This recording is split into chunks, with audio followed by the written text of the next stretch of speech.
우리가 가장 가까이 있는 사람한테 가장 상처 주는 말을 참 많이 하는 것 같아요.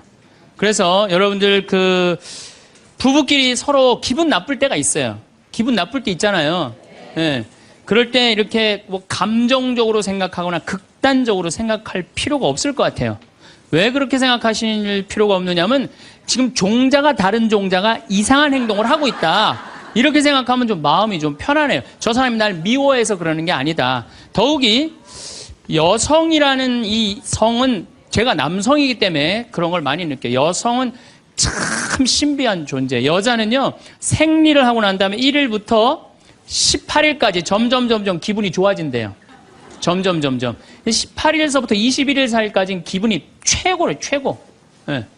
최고인데 21일부터 기분이 나빠지기 시작해. 생리할 때 되면 완전히 그 여자가 아니야. 원래 생각했던 그 여자가 아니야. 완전히 새로운 완전히 짐승이 하나 나와갖고 이상한 행동을 하는 거예요. 그러니까 여자는 기분이 좋고 나쁘고 너무 분명해요.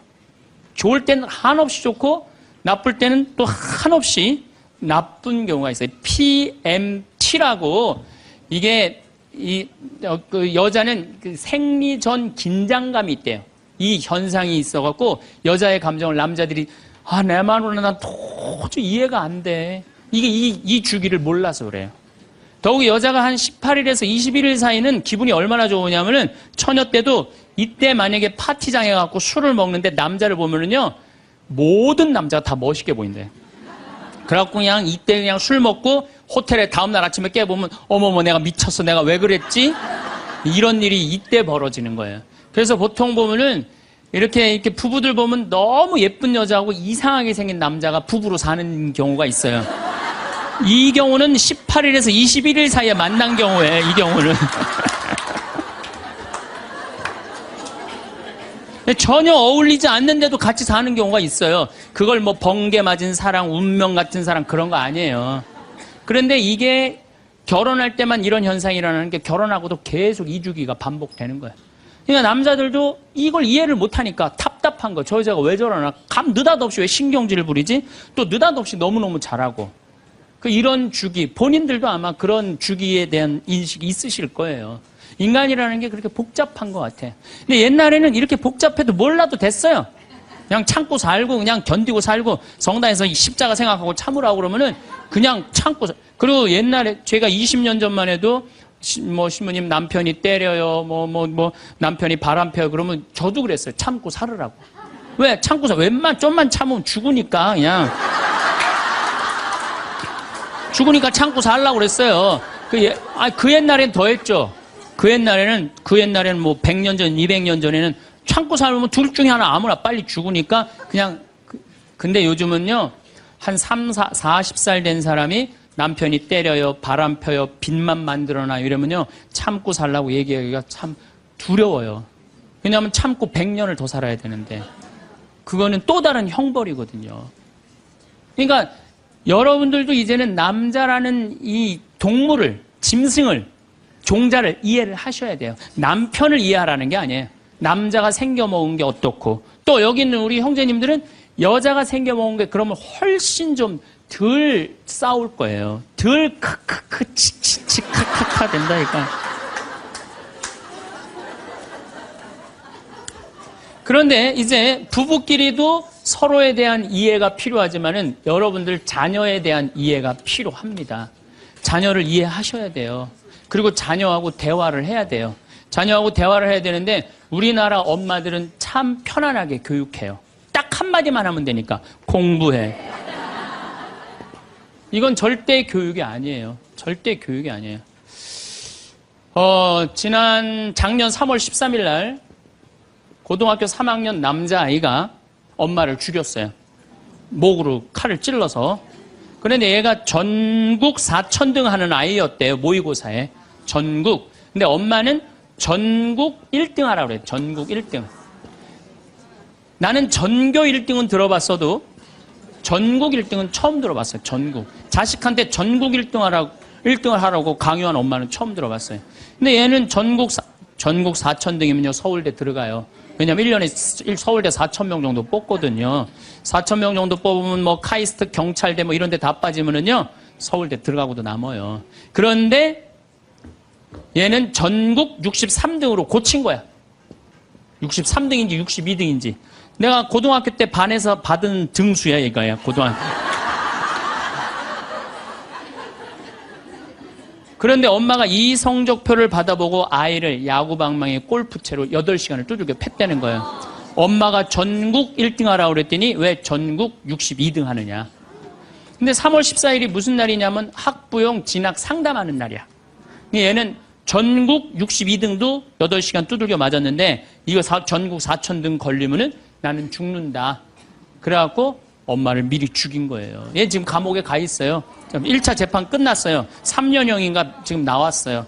나는 얘는 엄마를 죽였다고 생각하지 않아요. 시험 감독관을 죽인 거예요. 시험 감독관을.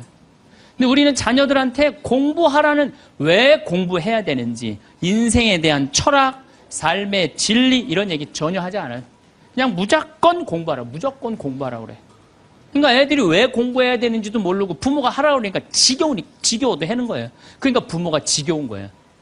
부모가 지겹고 부모하고 말을 섞기 싫고. 여러분들 맨날 초등학교 이제 한 5학년만 되면은 남편이 맨날 술 먹고 들어와. 남편이 요즘 경기가 안 좋아갖고 400만 원을 벌어야 되는데 150만 원밖에 못 벌어. 400만 원을 벌었는데 150만 원밖에 못 벌어. 그래갖고 남편이 걱정이 돼갖고 맨날 술을 먹고 들어와요. 그러면은 엄마가 한다는 소리가 그래요. 지겨워 죽겠어. 뭐하러 나하고 결혼했어. 술하고 결혼하지. 내가 이혼을 하든가 말든가 해야지. 아빠는 맨날 술 먹고 들어오고. 초등학교 5학년만 되면은 여자의 초등학교 5학년 애들 눈치가 빨라요. 아, 우리 집이 지금 심각하구나. 엄마 아빠가 곧 이혼하면 나는 엄마하고 살아야 될까 아빠하고 살아야 될까 고민해요. 아빠가 밤 10시에 술이 취해갖고 들어왔어. 그래도 딸이라고 아빠 들어왔냐고. 아빠 오셨어요? 아빠가 한다는 소리가 우리 딸 이리 와. 아빠가 안아줄게. 걱정하지 말고 넌 들어가서 공부해. 이 아빠가 다 알아서 할게. 아니 엄마는 이혼한다는데 뭘 다 알아서 한다는 거야. 근데 엄마는 지겨워 죽겠어. 내가 이혼하든지 말든지 이런 소리 하면요. 얘는 마음 잡고 공부 못합니다. 공부하란다고 공부하는 게 아니거든요. 정말 지혜로운 엄마는 어떤 엄마인 줄 알아요? 남편 술 취해갖고 들어오면은 방에다 뉘어놓고 근심 어린 얼굴로 쳐다보는 초등학교 5학년 딸아, 아빠가 맨날 술 먹고 들어오니까 걱정되지? 엄마 나 걱정돼. 아빠가 왜 저래 조금? 사실은 아빠가 요즘 경제가 좀 어렵잖니. 너도 알다시피 지금 유럽의 그리스 사태 터졌잖아.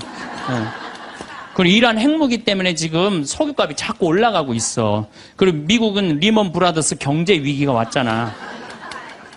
이렇게 어려운 경제 위기가 와서 아빠가 한 달에 400을 벌어야 되는데 150밖에 못 벌어. 근데 너도 알다시피 우리 핸드폰 네 식구 쓰면은 20만 원이야. 그 다음 전기세 10만 원이야. 그 다음에 아빠 차 운행하고 우리 버스 타고 전철 타고 다니는 거 30만 원이야. 우리가 라면만 먹고 살아도 60만 원이야. 네 학원비, 동생 학원비 50만 원 들어가. 그러고 난 다음에 우리 아파트 부금 100만 원 들어가. 한 달에 최소한 250은 있어야 되는데 150밖에 6개월 동안 아빠가 지금 이렇게 우리 집이 마이너스야. 그래서 아빠가 저렇게 근심 걱정이 돼서 저렇게 술을 먹고 들어오니 네가 좀 이해를 해줬으면 좋겠다. 이렇게 말하면요, 얘는 방에 들어가서 고민해요. 우리 집을 위해서 내가 도대체 뭘 해야 될까 고민해요. 그런데 우리는 자녀들한테 이런 얘기 일체하지 않아요. 일체하지 않고 너는 들어가서 뭐 하라고 그래? 공부하라고 그래. 그러니까 애들이 공부를 왜 해야 되는지 모르잖아요. 유대인들은요, 초등학교 1학년만 되면은 왜 우리가 이 초막절을 지내야 되는지, 왜 우리가 과월절을 지내야 되는지, 할머니, 할아버지는 어떻게 살았고, 엄마, 아빠는 어떻게 살았고, 다 얘기해줘요. 그러니까 우리나라 애들은, 이스라엘 애들은 초등학교 1학년 때부터 철드는 거예요. 우리 역사, 이런 역사 안에서 내가 살아가야 되는구나. 제가 지난 3월 달에, 내가 이제 다음 겨울에, 12월 달에 그 강의를 이제 말씀을 드릴 거예요. 3월 달에 이스라엘에 초청을 받아서 갔다 왔어요. 근데 마침 내가 그 사막 체험을 했는데 그때 이스라엘의 영재 아이들이 거기 왔었어요. 천재 아이들이죠. 근데 이스라엘은 고등학교 3학년 18살만 되면요, 무조건 군대 가야 돼요. 3년. 남자고 여자고 다 3년. 근데 걔네들이 전부 다 의대 합격한 애, 공군사관학교 합격한 애, 다 그런 애들이야. 그래서 내가 물어봤어요. 니네들은 18살만 되면은 군대를 간다는데 너희들 정말 군대 가고 싶느냐? 내가 물어봤는데 걔네 눈빛이 반짝반짝 그러면서 나는 이 나라를 위해서 가겠다는 거예요. 그리고 그냥 가는 것도 아니고 반드시 가고 그냥 기쁘게 가겠다는 거예요. 얘네들은 역사, 의식, 가정의식 다 있는 거야. 그러니까 우리나라 애들은 20년 동안 역사 얘기도 안 듣고 사람 살아가는 도리 얘기도 안 듣고 무조건 뭐만 하라고 그래? 공부만 하라고 그래. 제가 얼마 전에 내 친구의 친구가 세상을 떠났어요. 근데 그 세상 떠난 사람 여자야. 근데 고등학교 2학년 딸이 있고 대학교 1학년 아들이 하나 있는 거야. 그런데 이 엄마가 딸을 깨워야지 딸은 일어나서 학교를 가는 거예요. 근데 10시가 됐는데 엄마가 안 깨운 거야. 엄마가 왜 나를 안 깨웠지? 10시가 됐는데 부엌에 가보니까 심장마비로 죽은 거예요. 심장마비로 죽었는데 아들이 이제 올라왔죠. 지방대학 다니면서. 아들이 올라왔는데 아들이 장례 때 하나 울질 않더래요. 우리 친구가 가서 보니까. 그리고 그냥 슬퍼하질 않더래요. 그런데 장례하는 날 아빠한테 그러더래요. 아빠, 나 내일 MT가 있는데 나 그거 꼭 가고 싶은데 나 어떻게 하면 좋으냐고. 나 내일 MT 가게 해달라고 그러더래요. 철이 안 들은 거죠. 그런데 여러분들, 얘가 철이 왜 없을까요? 누가 이렇게 철없이 키웠을까요?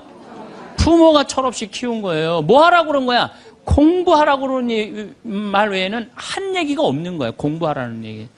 우리 집에 이 형제가 4형제. 근데 우리 둘째 형이 머리가 나빠요. IQ가 99에.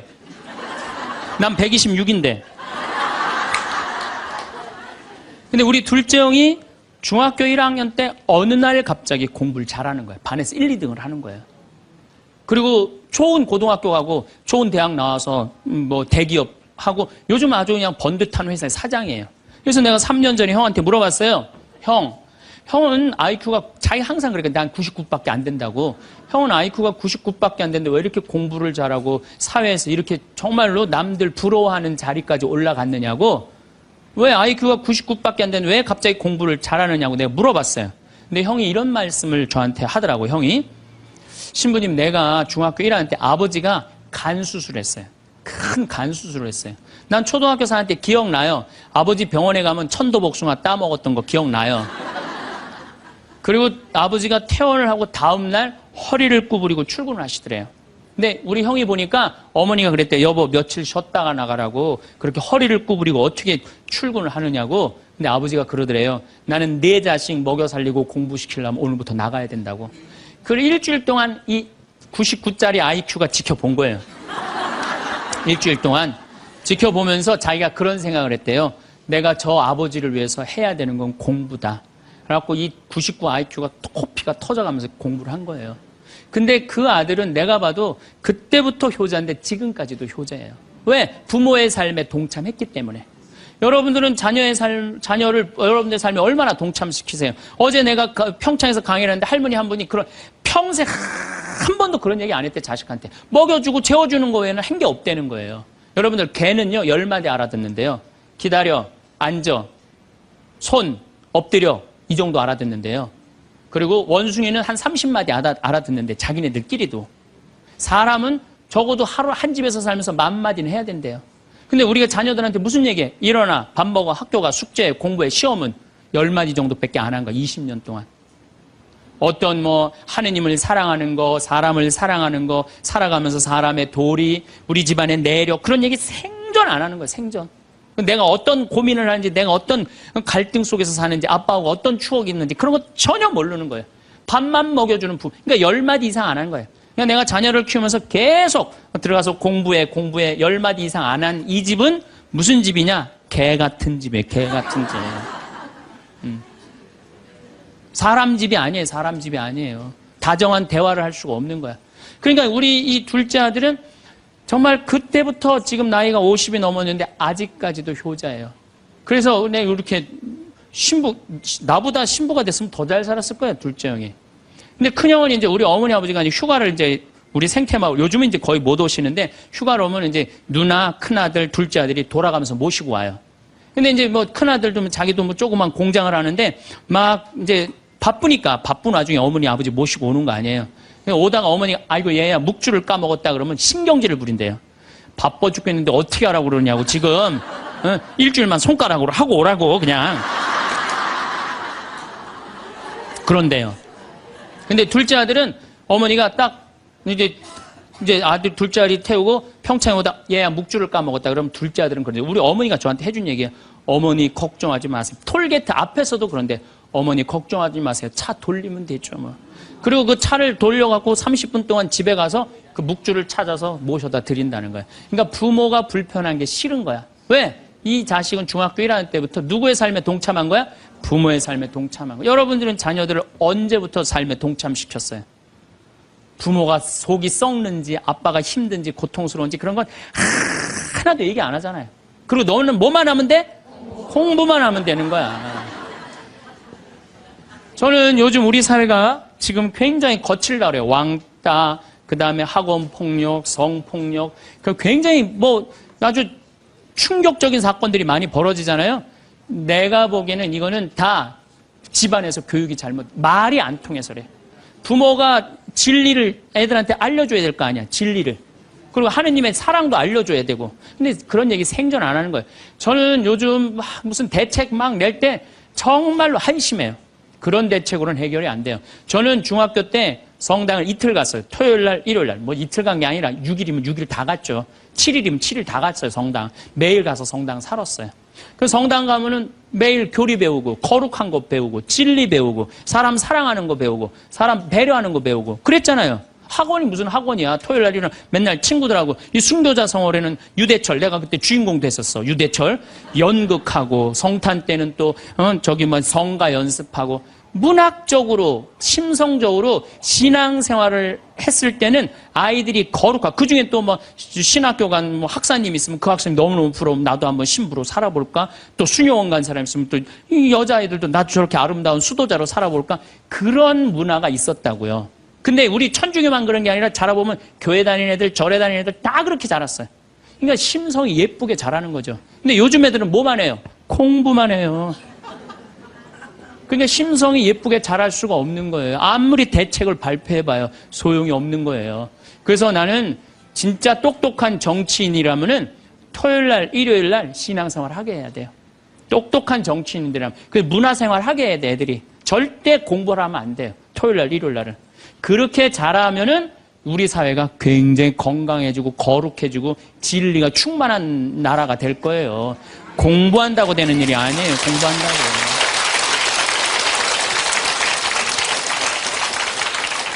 그러니까 자식들하고 대화를 하려고 해도 대화를 해본 적이 있어야지 대화를 할 거 아니야. 공부하라는 말 외에는 해본 적이 없는데. 그래서 엄마 명동에 어때? 좋았어? 좋았어. 어떻게 좋았어? 그냥 좋았어. 넌 들어가서 빨리 공부해. 자, 그렇다면은 내가 어떻게 하면 대화를 잘할 수 있을까? 말을 잘할 수 있을까? 첫 번째, 들어라. 우리가 이게 부족해요. 듣는 게 부족해. 우리나라 사람들이 듣는 게 부족해. 제가 평택에서 본당 신부할 때 교우가 한 5,000명 됐었어요. 본당 신부 혼자 하는데 하루에 고해성사를 200명, 300명이 보는 거예요. 너무너무 힘든 거야. 그러니까 내가 주일날 막 교우들이 1분 이상 고해를 하면 막 신경질이 나는 거야.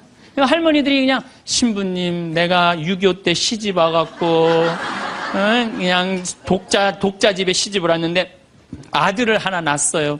아들을 하나 낳았는데 그놈이 독자라고 내가 너무 오냐오냐 해서 키우다 보니까 이놈을 장가를 보냈는데 이놈이 이혼을 해갖고 손자를 나한테 맡겨갖고 내가 지난주에 그 손자 찾으러 다니느냐고 주일미사를 빠졌어요. 아, 주일미사 빠졌는데 왜 6.25 전쟁부터 시작을 해. 그래서 내가 그래요. 저 교우들한테 항상 교육할 때 죄는 간단히 죄 진 것만 얘기해라. 과정은 설명하지 말고.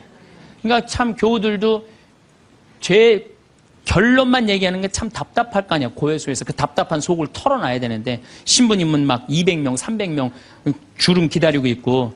근데 내가 능평이라는 데 본당 신부를 딱 갔는데 교우가 500명이야. 딱 10분의 1이야.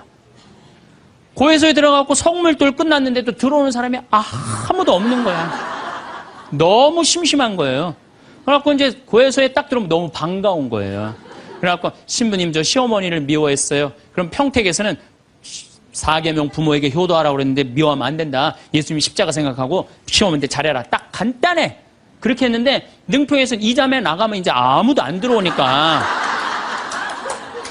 이자매 나가면 아무도 안 들어오니까 내가 뭐라고 그러냐면 왜 시어머니를 미워하는데요? 아이 뭐 내가 시집을 왔더니 그냥 손자하고 그냥 고모하고 그냥 남편만 하고 나는 그냥 완전히 식모 취급하고 친정에도 못 가게 하고 그러면 안 되지. 그 시어머니 며느리한테 밥 얻어먹으면서 정신 나간 시어머니네. 그러면은 그 자매가 신이 나는 거지. 신이 그것뿐만 아니라 내가 혼수살림 얼마나 구박을 많이 받았는지 몰라요. 그러면은 내가 이제 아유 정말 늙으면 그거 정말 다 그래. 하여튼 자매님 참 그런 집에서 힘들게 산다. 그러면 막 눈물 콧물 흘려가면서 시어머니 욕을 바가지로 해요.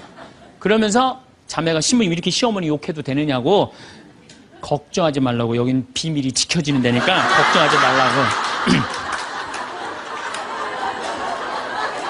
한 20분 정도 막 시컷 시어머니 욕하면은요, 대부분의 며느리들이 뭐라 그러냐면, 신부님 꼭 시어머니가 있어서 불편한 것만은 아니에요. 시어머니가 애도 봐주고, 반찬도 이런 거 저런 거 해줄 때는 나 너무너무 좋아요. 아, 그런 것도 있어요? 예. 신부님 이번 사순절을 맞이해서 내가 우리 성가정 만들려니까 내가 시어머니한테 내가 잘할게요. 아유, 뭐 잘하면 좋죠. 반찬도 맛있게 하고 한 번 더 웃으면서 얘기할게. 아유, 훌륭하십니다. 나는 한 게 아무것도 없어. 아유, 그러느냐고. 그러면 자기가 고해하고, 자기가 훈화하고, 자기가 보속하고, 자기 결심까지 다 하기가 나가. 말은요, 들어주기만 하면 돼요. 여러분들 친구들하고 무슨 상담할 때 지적질할 필요 하나 없어요. 나이 50, 60 넘어갖고, 너 그러니까 네가 그 꼴로 사는 거야. 그러면 자기 속 얘기하는 사람이 너 그러니까 그 꼴로 사는 거야. 그럴 때 아유 맞아 내가 그래서 내가 이 꼴로 사나 보다. 그럴 것 같아. 기분 나빠할 것 같아요. 당연히 기분 나빠하죠. 당연히. 우리 집에 많은 그 중고등학교 학교 다니기 싫어하는 애들을 데리고 와요. 요즘 내가 바빠서 거의 상담을 못 하는데 데리고 오면은 얘가 학교를 안 간다는 거예요. 중학교 2학년, 3학년 애가 학교를 관두겠다는 거예요. 그러면 내가 많은 경우 상담을 하면은 거의 90%는 그랬던 것 같아요. 너 학교 많이 다니기 싫으니? 네, 다니기 싫어. 그럼 관둬. 뭐 다니기 싫은데. 아, 신부님한테 다니라고 설득하러 데리고 왔는데 신부님이 뭐라 그래? 나는 이제 그렇게 마음 먹고 애가 오는 거예요. 저 엄마가 날 저기까지 데려간 거는 나를 학교를 다시 다니게 설득을 시키려고 저 신부를 만나게 해주는구나. 근데 내가 관둬. 뭐하러 다녀? 내가 엄마한테 자세히 얘기해 줄 테니까 너 관둬. 근데 왜 다니기 싫은데 이유가 뭐야? 그럼 공부도 따라가기 힘들어. 그래, 맞아. 한번 따라지면 그거 못 따라가. 너 있잖아. 너는 머리로 살 놈이 아니라 내가 보기엔 몸으로 살 놈이다, 너. 너 우리 생태마을에 와갖고 농사나 져라. 그러면 이제 자기 친구 얘기, 부모한테 섭섭한 얘기 다 해요. 그럼 아, 얼마나 힘들었겠니? 그거 다니기, 너 수업 시간에 조는 이유가 있지. 이해를 해야지 알아서 볼 거 아니야. 이해도 안 되는데 눈 뜨고 쳐다보고 있는 거 쉽지 않지. 심이 그거 어떻게 알았냐. 다 내가 옛날에 해봐서 알아. 한 시간 동안 얘 공감, 동감 해주고 고개만 끄덕여주면요. 얘네들이 거의 끝날 때 뭐라 그러는지 알아요? 신부님 막 그래도 아무리 생각해봐도 중학교는 졸업해야 될 것 같아요. 아니야. 중학교 졸업할 필요 없어. 나중에 네가 철 들으면 졸업해도 돼. 자퇴 그냥 하는 걸로 하자. 아니에요, 신부님. 중학교 졸업하는 게 나을 것 같아. 그래? 그러면 가서 한번 다녀봐. 다니다 힘들면은 꼭 나한테 얘기하면 내가 꼭 엄마한테 얘기해 줄게. 그래서 중학교, 고등학교, 대학 졸업한 애들 많아요. 아직도 연락하는 애들이 많아요. 신부님 감사하다고. 그러면 내가 아이하고 면담할 때 엄마들이 나한테 이렇게 신부님 무슨 얘기 했느냐는 거예요. 무슨 얘기? 난 한 얘기 아무것도 없어요. 그냥 고개만 끄덕여 준 거예요. 그런데 여러분들은 자녀들한테 대화할 때 뭐를 얘기해요? 조금만 고생하면 너 괜찮을 텐데 왜 그 고생을 안 하느냐? 너 저 2년, 3년만 지나면 대학 들어가면 너 마음대로 할 텐데 너 공부해. 걔는 지금 지옥 같은데. 그러니까 강요하는 거야. 대화가 아니야. 대화가. 그러니까 안 되는 거예요. 인도에는요. 대화를 하면은요, 이호덕 선생님이라고 글 우리말 쓰기 아주 돌아가셨는데 책 잘 쓰는 분 계셔요. 그분 책에 그런 내용이 나와요. 인도에 여행을 하는데 사람들이 대화를 하면서 그러더래요. 아차 그러더래요. 아차. 얘네들이 우리나라처럼 뭐 물건 까먹어 아차 그러나 그랬대요. 근데 학교 수업에 갔는데 애들이 선생님을 보고 아차 그러더래요. 그래서 그게 무슨 뜻이냐 그러니까 내가 지금 네 이야기를 들어주고 있으니까 네 말이 맞다라는 뜻으로 내가 아차 해주는 거. 네 말이 사람이 지금도 고개를 끄덕이는 분들 그게 참 중요해요. 고개를 끄덕이는 게 중요한 거예요. 그래서 나는 이렇게 교우들이 상담하거나 우리 신부들이 가끔 상담 올 때도 있어요. 특히 신부들이 상담 올 때는 내가 거의 말 안 해요. 자기네들 다 하니까 고개만 끄덕여 주는 거예요. 고개만. 그럼 뭐 관두겠다 뭐 이런 신부들도 그냥 계속 고개만 끄덕여 주는 거예요. 한 3시간, 4시간 계속. 그러면 3시간, 4시간 정도 이제 가겠다고 일어나잖아요? 그럼 내가 못 일어나요. 너무 흔들어갖고 어지러워서. 그런데 놀랍게도 답을 찾아가는 신부들이 많아요. 답을 찾아가서 사제로 잘 살아요. 내가 여러분들 나이 30, 40 넘어서 답 모르는 사람이 있어요. 인생에 답 모르는 사람이 있어요. 근데 내가 지금 저 사람한테 내 얘기를 하는 건 이 답답한 속을 좀 알아달라는 얘기예요. 그러니까 대화의 기본은 판단하지 않고 들어주는 거예요. 판단하지 않고 그냥 그 사람 마음에 공감해 주는 거예요. 두 번째, 내가 대화 다 잘하고 싶다. 이기려 하지 마라. 우리가 이 대화에 이게 뭐예요? 이 쥐래. 이기려고. 말하면 내가 꼭 저 사람을 설득해서 이기려고 그래. 근데 여러분들 설득이 돼요? 안 돼요. 내 남편도 설득이 안 되는데. 그렇죠? 네. 내 자식도 설득이 안 되는데 남이 설득이 되겠어요? 그러니까 종교 얘기, 정치 얘기, 이데올로기 얘기 이런 얘기는 하는 게 아니에요. 근데 그냥 꼭 내가 어디 강의 가면 제일 당황스러운 게 그거야. 신부님 이번에 대통령 어떻게 될까? 신부님 박근혜에 대해서 어떻게 생각하느냐고. 이건 미치는 거예요. 이 사람이 전라도 사람인지 경상도 사람인지 아니면 이 사람이 페미니스트인지 아니면 남성 우월주의인지 모르잖아요. 그러니까 그런 정치 얘기를 끊을 때 싸움이 일어나게 돼 있는 거예요. 그리고 그건 설득이 안 돼요. 사람은요, 안 변합니다. 웬만하면 안 변해요. 변하기가 쉽지가 않아요. 여기 계시면 여러분들 변할 것 같아요? 변하기 쉽지 않아요. 이스라엘 백성이 400년 동안 이집트에서 종살이 했어요. 그리고 이제 이스라엘에 딱 들어가려고 그러는데 조금 더 걸렸어요. 왜? 하느님이 가만히 보니까 종살이 하던 습관을 못 버리는 거야. 계속 불평하고 자기 스스로 뭘 해나가야 되는데 하느님이 고민을 하다가 얘네들은 안 바뀌겠다. 400년 동안 이 몸에 배갖고 그래서 이제 이집트는 떠나왔으니까 어떻게 40년 동안 보름이면 가요. 그 이집트에서부터 이스라엘까지 보름이면 가는 거리인데 40년을 떠돌아다니면서 그 노예살이에 몸에 뱉던 사람을 다 죽여요. 그리고 완전히 새로운 사람만 다 들어가요. 다시 태어난 사람만. 그렇게 안 변하는 게 그러니까 40년 동안 단련 기간을 주는 거예요. 또 예수님도 부활해갖고 왔는데 사람들 변했어요? 안 변했어요. 변한 사람 없어요. 12 제자만 변하고 그런 거지. 사람은 안 변해. 근데 여러분들이 너 이렇게 살아 그런다고 살아요 그 사람이? 그러니까 대화할 때 싸워서 이길 수가 없어요. 싸워서 이기려 하지도 말고. 제가 이렇게 평화방송에 이제 요즘 방송이 계속 나가잖아요. 한 번만 내보냈으면 좋았을 걸. 뭘 그렇게 계속 내보내. 아주 괴로워 죽겠어요 저는. 방송에 똑같은 강의 내용 계속 그래서 이거 녹화하는 거예요. 똑같은 거 너무 내보내지 말고 새 거 내보내라고 내가 지금 녹화하는 거예요.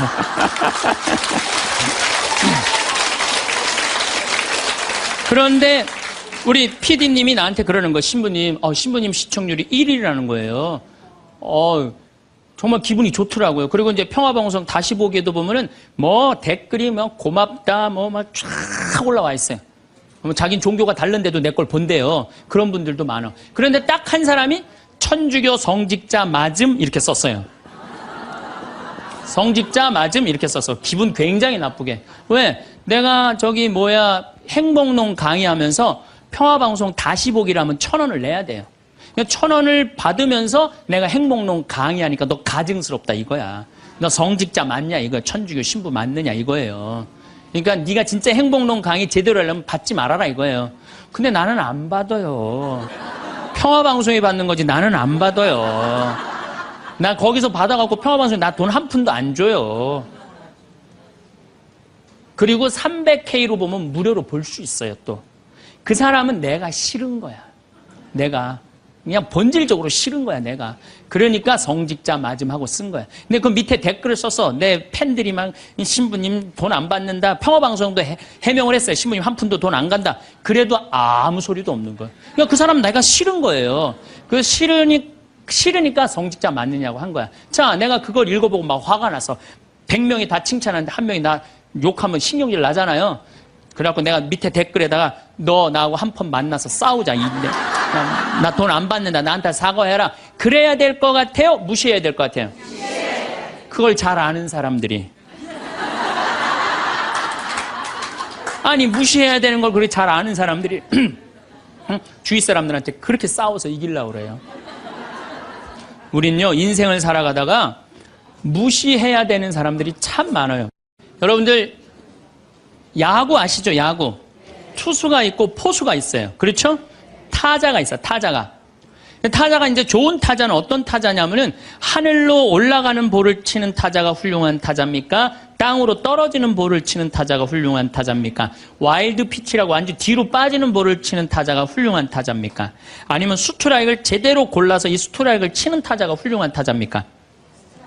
그렇죠. 스트라이크 들어오는 걸 쳐도 3할 10번 중에 3번을 못 쳐요. 하늘로 솟는 거, 땅으로 떨어지는 거, 뒤로 빠지는 거, 이런 거는 골라내야 돼요. 근데 우리 인생도 마찬가지예요. 만나는 사람이 다 스트라이크예요? 만나는 사람, 어떤 사람은 하늘로 솟는 볼이 있어요, 없어요? 땅으로 떨어지는 볼이 있어요, 없어요? 뒤로 빠지는 볼이 있어요, 없어요? 볼들이 많아요. 그 볼마다 쫓아다니면서 다 치면요, 이 사람 타자 자격 없어요. 여러분들 인생 살아가면서요, 스트라이크만 골라 쳐도 3할을 못 쳐요. 그러니까 10명 중에 만나는 사람 3명 마음 맞는 사람 만나기 쉽지 않아요. 그 3명만, 예, 아멘 다시 한번 해보세요, 그럼.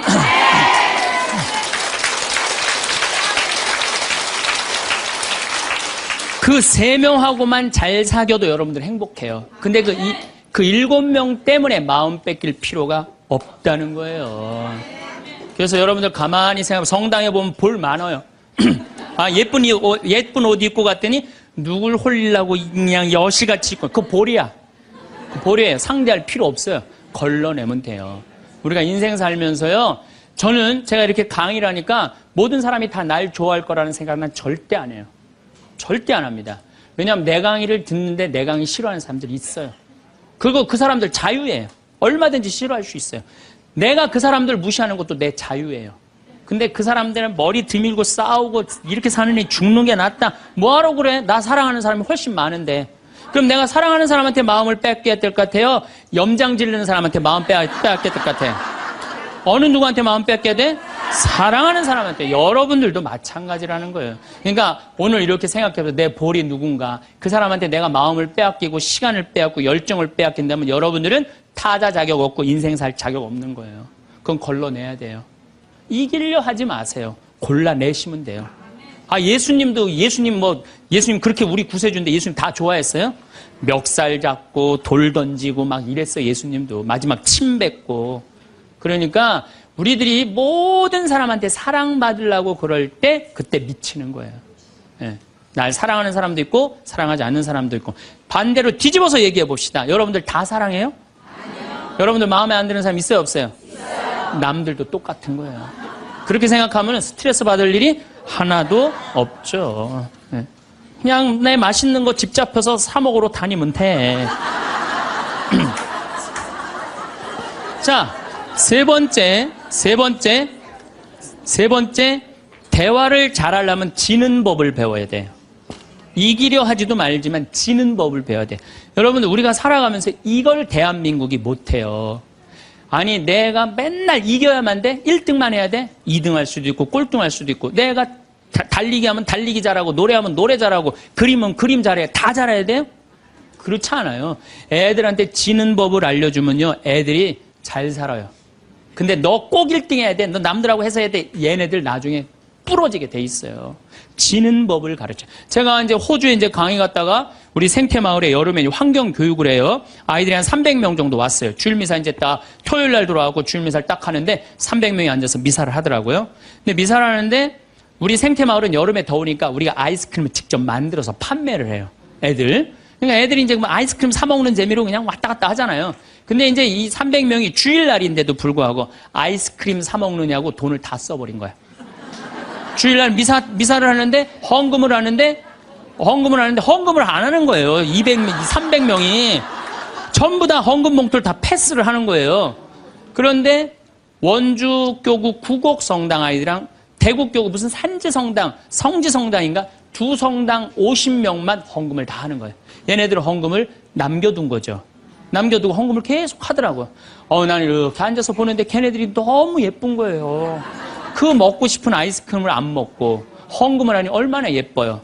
하느님 생각을 가만히 해봐서 하느님이 쟤네들이 얼마나 예쁠까 감사하다고 헌금을 바치니. 그래서 내가 이제 공지사항 때 너희들은 아이스크림도 안 사 먹고 이렇게 헌금을 하니 너무 기특하다. 너희들 신부님이 아이스크림 교환권 2,000원이거든요. 이거 하나씩 다 선물로 줄게. 다 선물로 줬어요. 선물로 줬는데 250명이 뭐라 그러냐면 이러는 거예요. 자기네들은 못 받는다 이거야. 얘네들은 헌금을 해갖고 내가 선물로 주고 싶었는데 250명은 싫은 거예요. 근데 제가요, 신부 생활 20년 하면서 뭐 성당에서 뭐 프로그램 할 때 상 줄 때요, 박수 치는 경우를 본 적이 없어요. 전부 애들이 다 그래요. 내가 1등 아니면 다 싫은 거예요. 그러니까 지는 법을 안 가르치는 거죠. 축하해 줄 일 아니에요? 쟤네들 헌금 내갖고 저렇게 좋은 선물을 받는구나. 박수 쳐줄 일 아니에요? 그래갖고 내가 열받아갖고 생명을 살리는 말씀, 내 CD죠. 15,000원짜리. 이번 확 뛰었어. 15,000원짜리. 이거 니네들 엄마한테 다 갖다 줘, 엄마, 아빠한테. 뭐라고 갖다 주냐면 내가 헌금 냈더니 신부님이 선물 줘서 엄마, 아빠한테 갖다 주라 그래요. 이 집은 뭐가 되는 집이야, 이 집들은. 그랬는데 못 받는 애들이 더 크게 그러더라고요. 그래서 내가 한마디 했어. 니네들은 하느님한테 바치는 거 아무것도 없이 그냥 받으려고 그래? 얘네들은 먹고 싶은 거 안 사 먹고 바친 거야. 남이 잘 되는 꼴을 못 봐요. 우리나라 지금 분위기가 그래요. 난 요즘 이 선거철 보면서 정말 가슴 아파. 머리 꼭대기부터 지는 법을 못 봐요. 자기가 떨어지면 무슨 욕을 해서라도 핥혀내야 돼. 받아들이질 못해. 그러니까 머리 꼭대기부터 밑에까지 지는 법을 안 가르치니까 우리 사회가 무슨 뭐 타협이 없어요. 죽기 아니면 까무러치기야. 한 발 양보하는 게 없어. 그래서 대화가 말이 안 통하는 거야. 지는 법을 안 가르치니까. 네 번째, 한쪽 말만 듣고 판단하면 바보 되기 쉽다. 이게 특별히 우리 교회에서 그래요. 한쪽 말만 듣고 판단하는 경우 너무 많아요.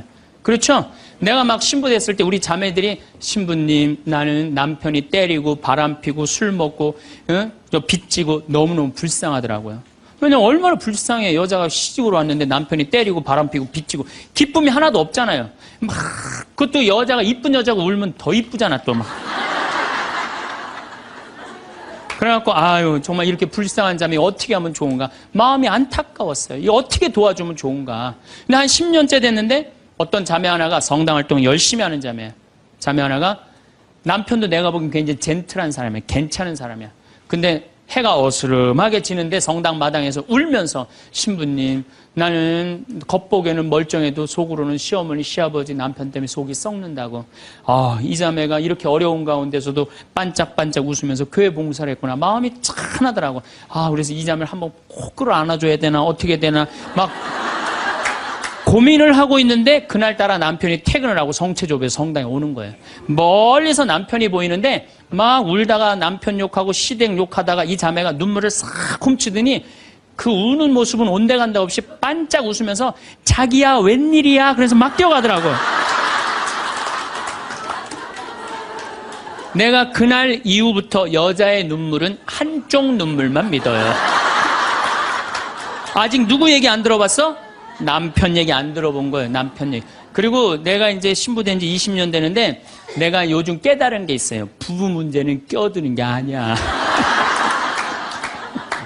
부부 문제 누구만 알아? 부부만 아는 거예요. 부부만 해결해 준다고 껴들 일이 아니더라고요. 부부만 아는 거야.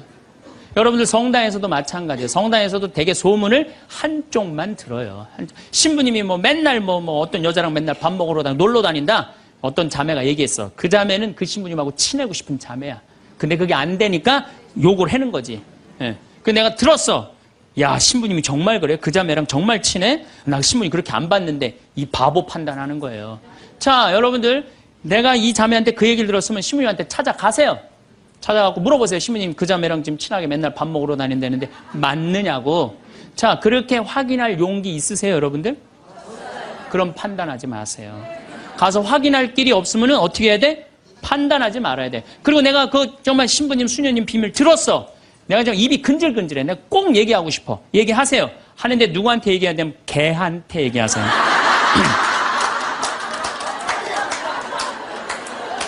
걔한테 얘기하세요. 걔는 말을 옮깁니까? 안 옮깁니까? 안 옮겨요. 사람은 옮겨요. 그래갖고 그 공동체를 깨트리는 경우도 많아요. 그 공동체를 깨트리는. 우리가 신앙생활하면서 얼마나 잘못하는 것 중에 하나가 한쪽 말만 듣고 판단하는 거. 그래서 신앙생활하는 사람 머리가 더 복잡해. 너무나 이상한 소리를 많이 들어갖고. 제가 미국에 강의를 갔는데 자매들이 그러는 거야. 어떤 유명한 신부님이 은퇴하고 장가를 갔다는 거예요. 그래서 아니, 그분이 장가 갈 분이 아닌데 내가 그래. 근데 또 갔는데 또 이번엔 또 다른 대학 유명한 교수 신부님이 은퇴해갖고 장가를 갔다는 거예요. 둘 다 장가를 갔다는 거예요. 여자를 알기를 돌같이 보던 분들인데. 그래서 나는 속으로 아니 그분들이 은퇴할 분 장가 갈 분들이 아닌데. 그래갖고 내가 이번에 1년이 지나고 난 다음에 동창 신부들 모여갖고 야, 나 미국에 가고 이런 얘기를 들었다. 그랬더니 한 동창 신부가 그런 얘기를 무슨 소리야. 지난주에 나하고 같이 미사 봉헌하고 신부님이 성서 강의했는데. 그러니까 멀쩡하게 성서 강의하는 신부님이 미국에서는 지금 관도하고 장가가 있어 지금. 우리가 얼마나 신앙생활하면서 이 잘못된 소문에 우리 영혼이 망가지는지 몰라요. 그러니까 한쪽 말만 듣고 판단하면 뭐가 되기 쉽다? 바보 되기 쉽다. 5번째, 끝을 좋게 맺어라.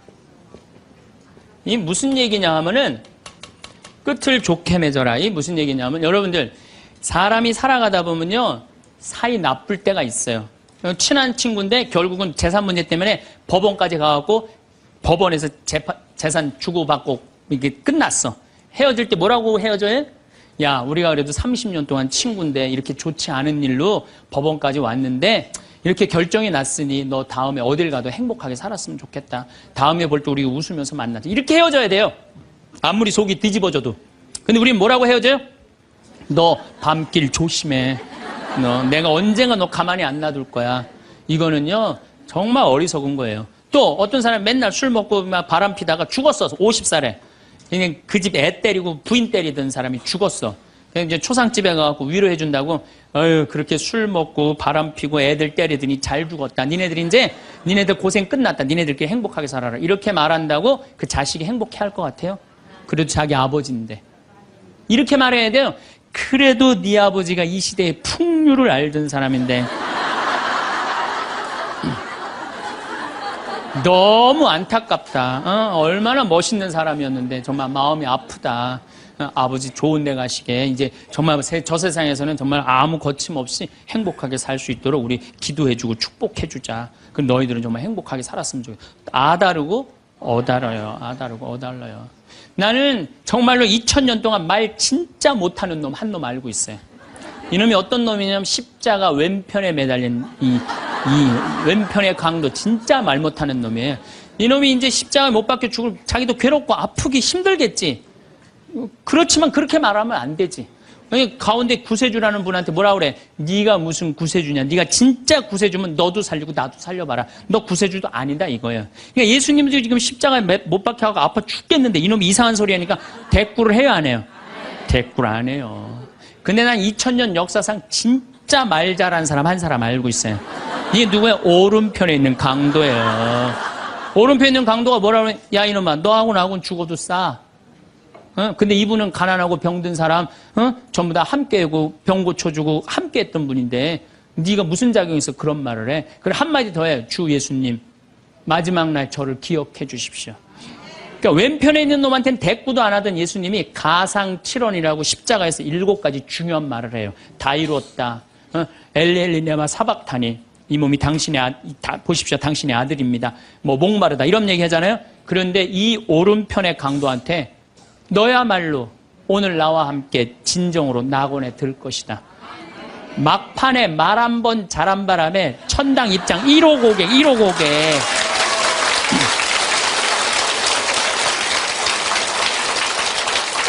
여러분들 우리가 사람이라는 것이요 이 말이요 복을 불러일으키기도 하고 화를 불러일으키기도 해요. 구원까지 결정될 수 있는 게 말이에요. 그래서 나는 이 기가 막힌 말을 어떻게 쓰고 있느냐 제가 성서 한 구절 좀 읽어드리겠습니다. 자세히 알아보기 전에 꾸짖지 마라. 먼저 생각해보고 나서 질책하여라. 듣기 전에 대답하지 말고 남이 말하는 도중에 끼어들지 마라. 너와 상관없는 일로 다투지 말고 죄인들이 시비를 가릴 때 자리를 함께 하지 마라. 꼭 성당에서 신부님 욕하는데 모여갖고 그냥 같이 하는 사람들 위험한 데 앉아 있는 거예요. 죄인들이 시비를 가리는데 자리를 같이 하지 말아요. 하지 마세요. 빠져나오세요. 예, 그건 하느님이 판단할 일이지 여러분들이 판단할 일은 아니라는 거예요. 혀를 절제하는 이는 갈등 없이 살고 뜬 소문을 싫어하는 이는 잘못을 덜 저지르리라. 절대 말을 옮기지 마라. 아무것도 잃는 것이 없으리라. 말을 안 옮기면 잃는 것이 없어. 말을 너무 옮기고 싶어. 누구한테 얘기해? 개한테 얘기하세요. 개한테. 어떤 말을 들었으면 죽을 때까지 묻어두어라. 이게 집회서에 나오는 말씀이에요. 여러분들 저 사람 판사인데 이 둘째 부인 아들이래. 내가 알고 있어. 근데 그걸 얘기를 해야 될까요? 죽을 때까지 묻어둬야 될까요? 죽을 때까지 묻어둬야 돼요. 어리석은 자는 들은 말 때문에 아이 낳는 여자처럼 진통을 겪으리라. 온갖 소문을 듣고 그냥 진통을 겪는 거야. 어리석은 자의 뱃속에 든 말은 사람의 넓적다리에 밝힌 화살과 같다. 중상하는 자와 한 입으로 두말하는 자를 저주하여라. 그들은 평화로에 사는 많은 사람들을 멸망시켰다. 그래서 여러분들 말이라는 거는요 너무 중요한 거예요. 그래서 난 과연 생명을 살리는 말씀을 하는 사람이냐, 좋은 열매를 맺는 말 씨를 뿌리는 사람이냐, 입만 열면 공동체를 파괴하고 상대방 가슴에 멍을 들게 하는 말투를 던지는 사람이냐, 이거 잘 생각하시고 여러분들은 생명을 살리는 말씀을 전하는 분들이 되고 좋은 열매를 맺는 말 씨를 뿌리는 분들 되기를 바라겠습니다. 우리가 매일 주고받는 말들 속에는 보이지 않는 강물이 흐릅니다. 때로는 잔잔한 위로를 건네고 때로는 서로의 마음을 이어주는 든든한 다리가 되기도 합니다. 하지만 무심코 던진 말 한마디가 관계에 예기치 않은 파문을 일으키기도 하니 말의 힘은 실로 놀랍습니다. 우리의 말은 단순히 생각을 전달하는 도구를 넘어 우리 자신을 비추는 거울이자 타인과 연결되는 창문과도 같습니다. 어떤 말을 선택하느냐에 따라 우리의 내면이 드러나고 우리가 살아가는 세상의 빛깔 또한 그에 따라 만들어갑니다. 때로는 말로 다 표현되지 않은 진심이나 숨은 의도마저 미묘한 분위기를 통해 전달되기도 하는 것을 보면 소통의 깊이는 참으로 헤아리기 어렵습니다. 이처럼 말 한마디가 우리의 정서적 안녕과 삶의 질에 실질적인 영향을 미칠 수 있음을 기억하는 것은 중요합니다. 따뜻한 말 한마디가 하루를 밝히고 서로의 존재를 더욱 소중하게 느끼게 하는 순간들을 우리는 삶 속에서 종종 경험합니다. 때로는 말과 말 사이의 침묵조차 깊은 의미를 전달하기도 하며 이 모든 언어적 상호작용에는 서로를 존중하는 마음과 신중한 책임감이 필요함을 느끼게 됩니다. 오랜 시간을 함께한 부부의 모습을 떠올려 봅니다. 수십 년 세월의 강물이 흘러도 여전히 서로의 마음 전부를 헤아리기 어려울 때가 찾아오곤 합니다. 같은 풍경을 바라보아도 느끼는 감상이 다르고 같은 일에 대해서도 생각의 결이 다를 수 있습니다. 오랜 익숙함이 때로는 새로운 이해를 가로막는 안개가 되기도 합니다. 공유된 역사가 주는 편안함 이면에는 이미 다 안다는 생각에 빠져 상대방의 변화하는 내면을 간과하는 함정이 숨어 있을 수 있습니다. 척하면 알겠지 하는 기대 대신 나는 이렇게 느껴요. 당신 생각은 어떤가요? 하고 조심스럽게 마음의 창을 여는 노력이 필요합니다. 때로는 자신의 연약한 부분을 진솔한 언어로 나누는 용기가 오랜 관계에 새로운 깊이와 신뢰를 더해주기도 합니다. 매일 건네는 작은 감사의 말, 덕분에 든든해요. 오늘도 수고했어요. 같은 따뜻한 표현들은 오랜 관계에 마르지 않는 샘물처럼 생기를 불어넣습니다. 진정한 사랑은 완벽한 일치가 아니라 서로의 다름을 따뜻하게 바라보며 끊임없이 이해하려는 지속적인 관심 속에서 깊어집니다. 이처럼 서로를 새롭게 알아가는 기쁨은 오랜 약속을 더욱 의미 있고 생동감 넘치게 만들어줍니다. 한평생을 함께하는 여정은 서로라는 깊고 넓은 세계를 날마다 새롭게 발견하고 배워가는 과정 그 자체일지도 모릅니다. 우리보다 젊은 세대, 자녀나 손주들과 마음을 나누는 일 또한 참으로 소중한 일입니다. 때로는 그들의 생각이나 행동이 낯설고 어렵게 느껴질 수도 있습니다. 각 세대는 그들만의 고유한 경험과 시각을 가지고 세상을 살아갑니다. 어른 세대가 삶의 경륜과 지혜를 나눈다면 젊은 세대는 빠르게 변화하는 세상에 대한 새로운 통찰과 감각을 더해줄 수 있습니다. 그들의 시선을 통해 우리는 익숙했던 세상의 다른 면을 발견하고 우리 자신의 생각 또한 확장될 수 있음을 기억해야 합니다. 내가 살아보니 이렇더라 하는 일방적인 가르침보다는 우리가 지나온 삶의 길 위에서 만났던 기쁨과 슬픔, 때로는 넘어지고 다시 일어섰던 경험들을 진솔하게 나누는 것이 좋습니다. 그러한 이야기들은 교훈을 강요하기보다 스스로 생각할 여지를 남겨주며 그 속에서 젊은 세대는 삶의 지혜 한 조각을 발견하고 우리를 한층 더 가깝게 느낄 것입니다. 더욱 중요한 것은 그들의 목소리에 귀 기울이는 것입니다. 그들이 살아가는 세상은 우리가 경험했던 과거와는 또 다른 모습일 테고 그들의 고민과 생각 속에는 우리가 미처 알지 못했던 새로운 가치들이 숨쉬고 있을지 모릅니다. 이러한 열린 소통은 어른들에게도 세상을 보는 새로운 창을 열어주어 상호 성장의 기회가 됩니다. 손주의 서툰 이야기에 맞장구를 쳐주고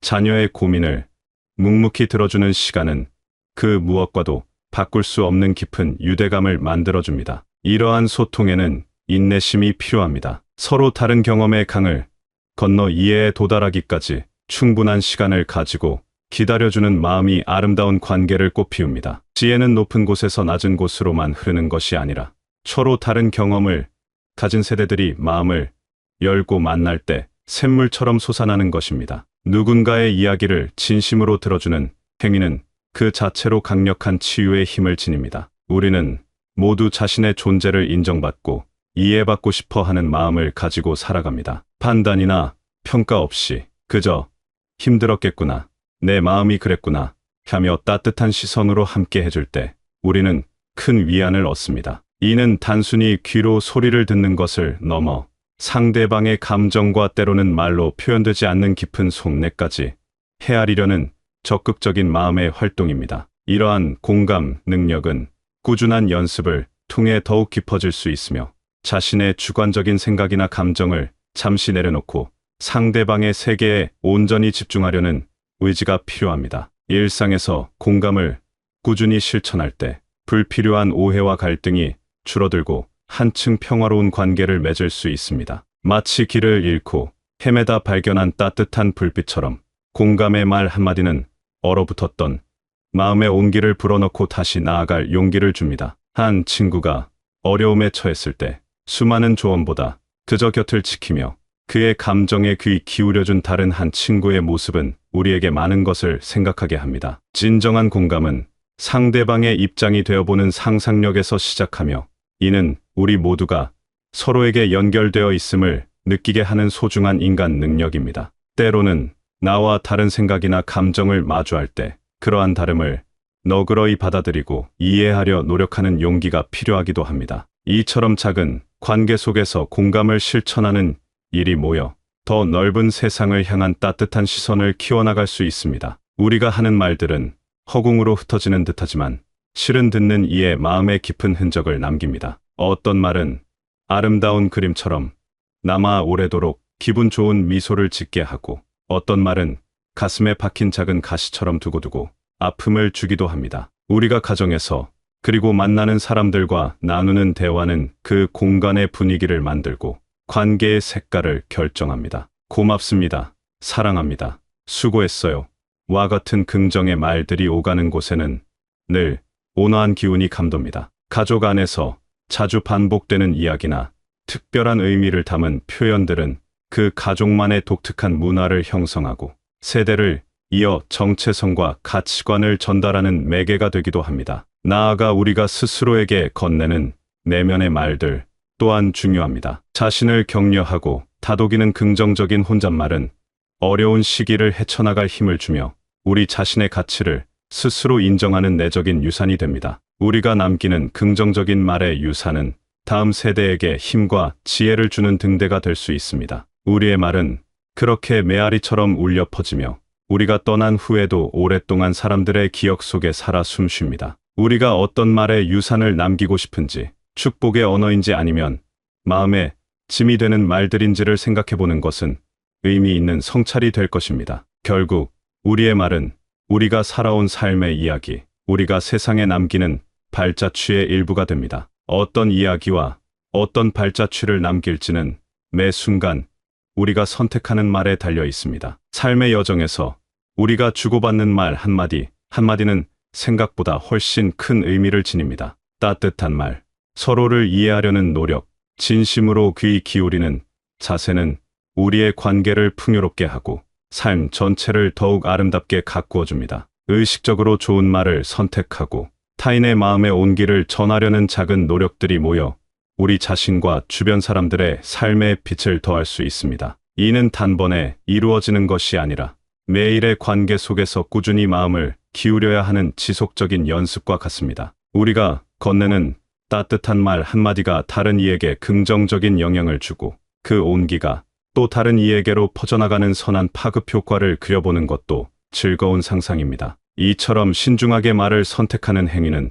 타인에 대한 존중일 뿐 아니라 스스로의 품격 지키는 일이기도 하며 우리 모두가 더불어 살아가는 세상을 조금 더 조화롭게 만드는 데 기여합니다. 오늘 가장 가까운 이들에게 마음을 담은 한마디를 건네보는 것은 어떨까요? 그 말 한마디가 서로의 마음을 잇는 가장 따뜻한 선물이 되고 우리 삶을 의미와 연결, 그리고 평화로 가득 채우는 소중한 씨앗이 될 수 있을 것입니다. 이처럼 말을 통해 마음을 나누는 삶은 우리 자신에게도 깊은 충만감을 선사하며 각자의 가치를 시연하는 아름다운 길이 됩니다. 지나온 모든 순간이 소중한 경험으로 빛나듯 앞으로의 날들 또한 여러분의 따뜻한 말 한마디로 더욱 아름답게 채워질 수 있습니다. 마음에서 우러나오는 진솔한 언어는 언제나 가장 큰 힘을 지니며 주변에 긍정적인 기운을 불어넣습니다. 여러분의 삶 속에 늘 다정한 말들이 넘쳐나기를, 그리하여 매일매일이 희망과 온기로 가득하시기를 진심으로 응원합니다.